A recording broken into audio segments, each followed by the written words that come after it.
My killer's face. As soon as I typed the words into the prompt, I knew I shouldn't have.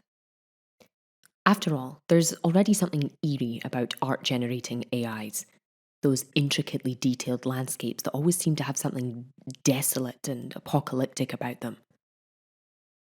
Those uncanny images that feel like photos of real people but aren't. The disturbing little details that make you wonder, is this what a computer thinks of us? The clock on my screen read 12:01 a.m. The image my words had generated was still processing, but I'd already noticed something strange about it. Normally, the prompt provided 4 images, each one slightly different from the others, but all 4 faces on my screen were the same. Not only that, but as the images became clearer, I saw none of the telltale giveaways of AI art. There were no twisted fingers, no mismatched eyes, or odd pulls of light. Just the photorealistic face of the same man, repeated 4 times. He looked to be in his 30s, with brown undercut hair that stuck to his pasty white forehead. His mouth was twisted into a sneer, like he was about to laugh at a nasty joke. In every image, he wore the same stained white t-shirt and bomber jacket, leaned on the same Formica table in the same dirty kitchen, and held the same perfectly rendered can of light beer. His beady, hazel eyes seemed to be looking right at me. I felt a sudden impulse to delete the image, block the AI, and throw my laptop out the window. It was almost 12:30. How long had I been staring at that ominous, eerily realistic face? I ran another image as a test. My future lover.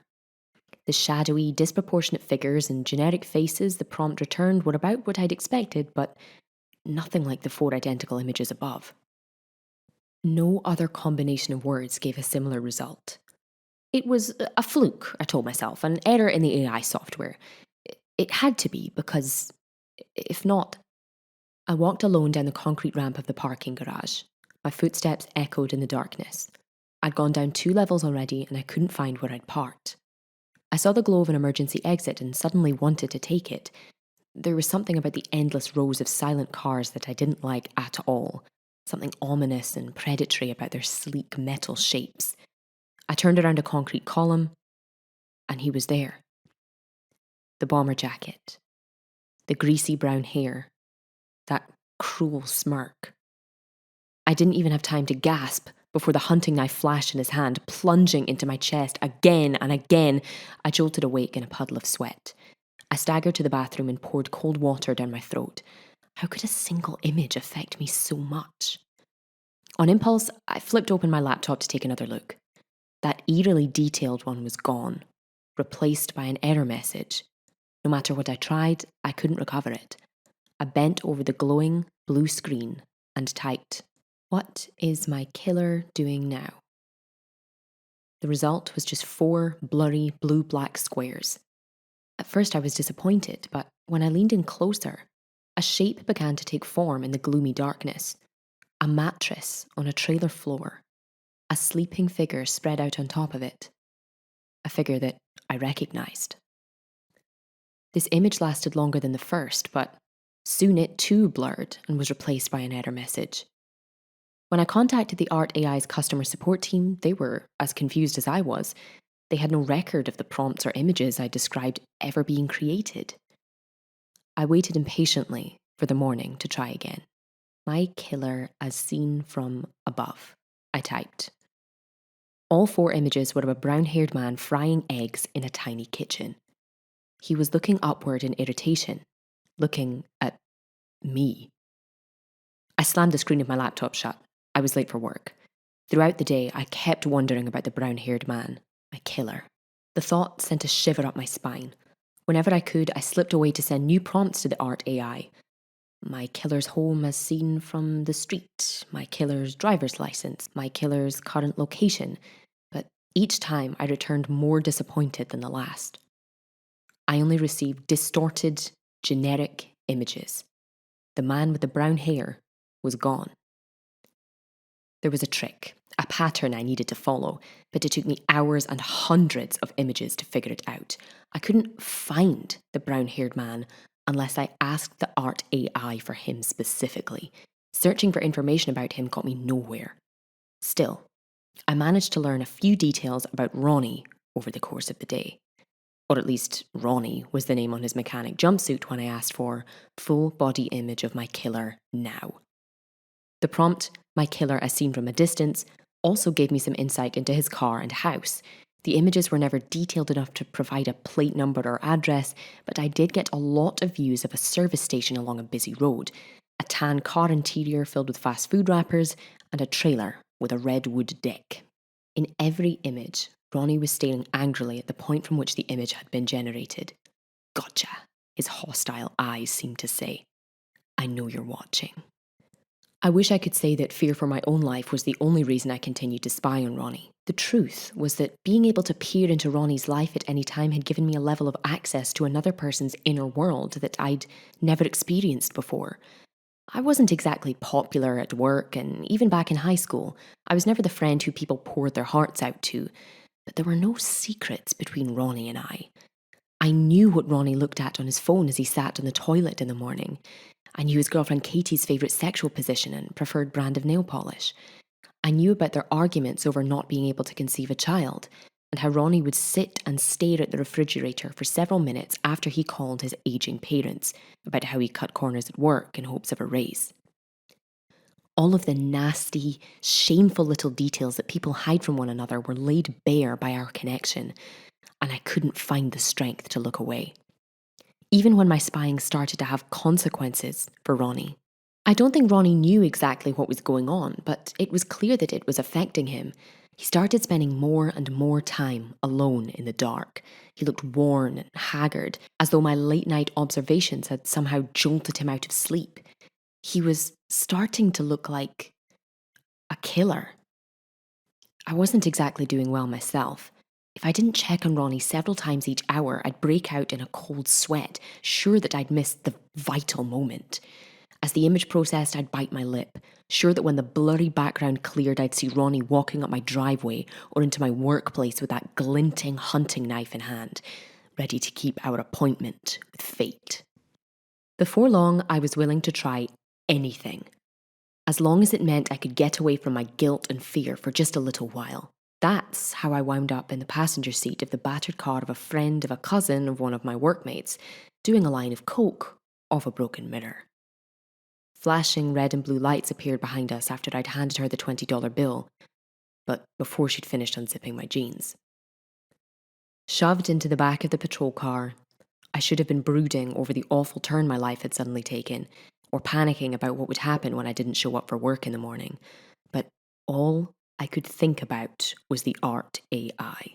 Whatever Ronnie was up to, I was missing it.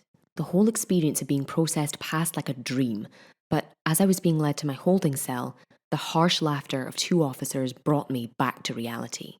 You sure it's okay to leave that psycho in with the others? The younger cop asked. I mean, when we picked him up, he was screaming about invisible people watching him. Look, his older colleague rested her hands on her belt. If we gave all the crazies their own cell, there would be no room for anybody else. And look, she grinned at me with a wolfish smile. He's already got a roommate. I already knew who I'd see waiting for me when I rounded the corner of the cell block. Ronnie looked worse than ever.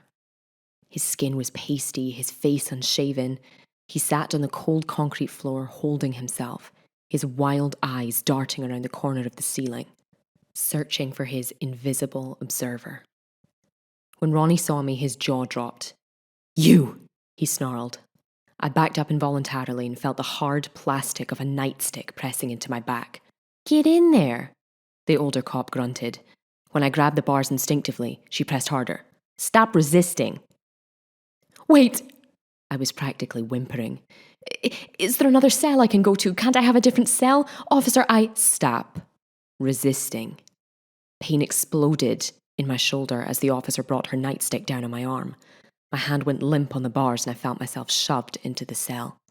Ronnie's shadow fell across me as he stood up. The cell door slammed shut behind me. Wait! I grabbed the bars, screaming as the older officer sauntered down the hallway, whistling cheerfully and ignoring my panicked cries on purpose.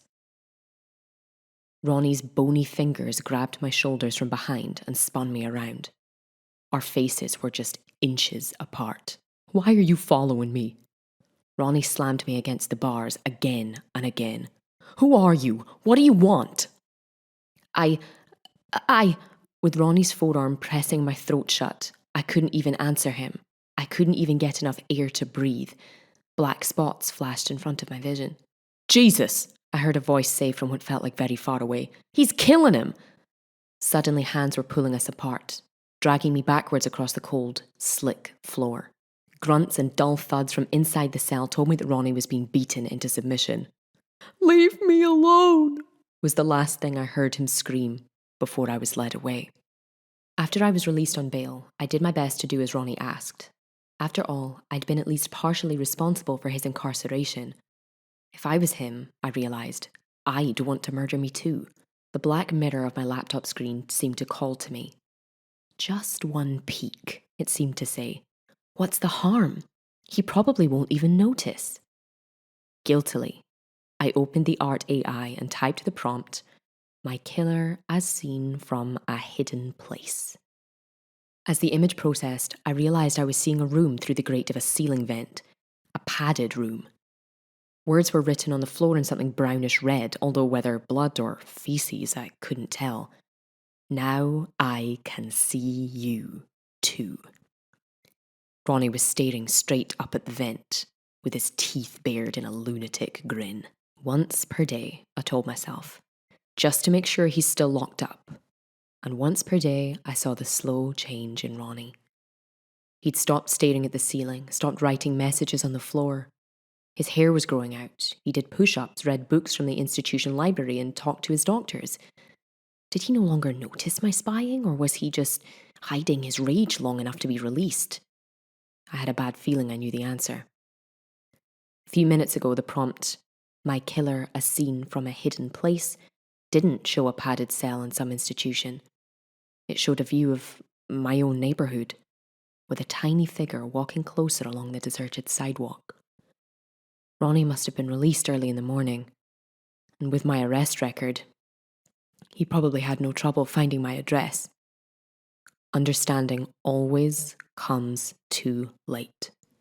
I created this whole situation myself. There never could have been any other outcome. I've spent a long time sitting here in the dark trying to think of a way out of this, but it doesn't matter. My fate was decided the moment I asked an AI to imagine my killer's face.